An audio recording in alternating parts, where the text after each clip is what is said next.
Assalamualaikum warahmatullahi wabarakatuh, and a very good evening to all. I'm Andy, and I'm a feminist.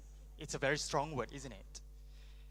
Today, my talk will be circulated around the idea of feminism and the role of women and leadership in ASEAN. Women and leadership, why it matters. Being a millennial made me fascinated in women's rights and the opportunities that they should be given. Having first-hand association with my mother, grandmothers, sister, aunts, and girlfriends, a plenty for the gentlemen these women have shaped me into. These are the individuals who play a pivotal role in my life, and for that, I'm very grateful. Cheers to all women out there in multiple roles. When we talk about leadership, most people have the notion that an individual is leading a pack or people in organization settings. The truth is, leadership is beyond that.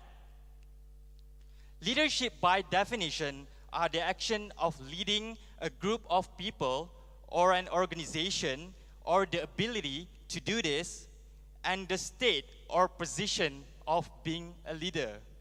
But a leader doesn't necessarily mean that he or she should be leading others. But in the context of one's own life, you yourself are a leader in your own right, with the right opportune moments of a leadership in life.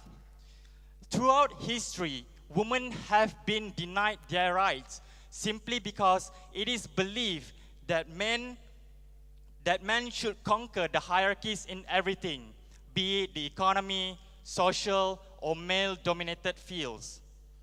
In ancient Egypt, for example, the first female pharaoh, Hatshepsut, has assumed the title ruler in a male-dominated society.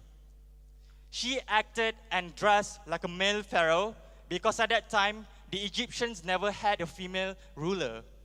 So she has to act like a man just to be acknowledged as a ruler at that time.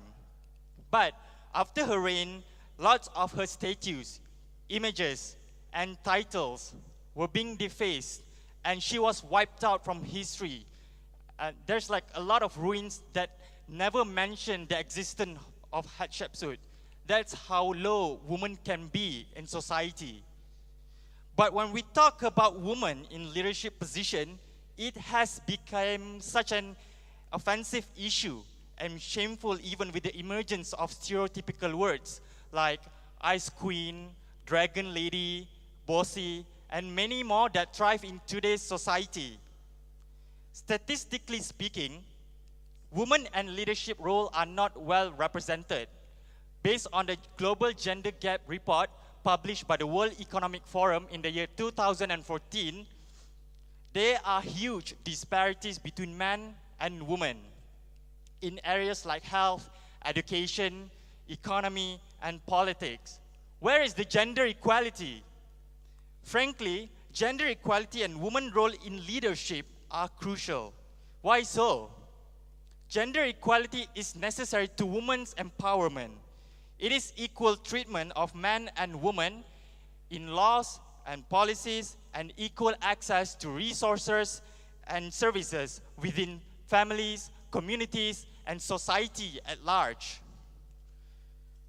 If more women have access to this and are better equipped to be a leader, the nation's development will be speed up and productivity levels will be increased. This has been such an overwhelming issue because based on the research published by Harvard Business Review in 2012, women need to work twice as hard as compared to men, and they feel constant pressure to never make a mistake and to continually prove their values to the organization. This is true.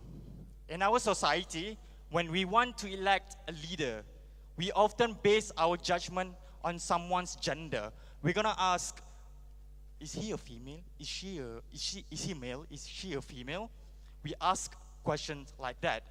We never look at the aptitude and the capabilities of the candidate. This is a discriminatory factor and it should be deleted from the conventional wisdom.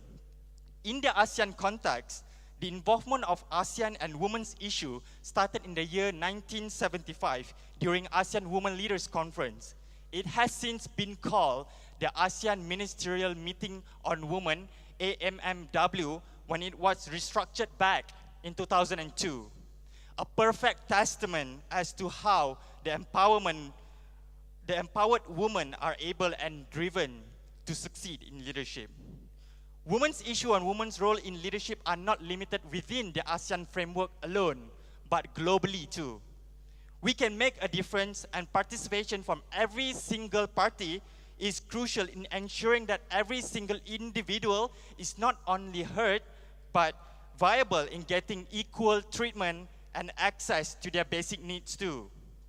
I could go on and talk for whole day about the importance of women taking leadership role in the ASEAN context. But if we refuse in making a change and to think differently, it will be pointless. Therefore, everybody here today and out there, let's make a change today and ratify women's right for the good of the nation and also this region.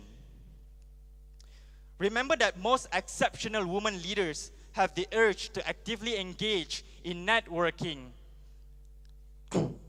mentoring, hands-on training, and continue to strive to accumulate the tools necessary to lead the communities in tackling economic, environmental, educational, and civic engagement issues. Before ending my speech, I want to quote Emma Watson, the UN Goodwill Ambassador, during her speech at the He for She campaign. Let the audience today ask yourself, if not you, who? And if not now, when? Thank you.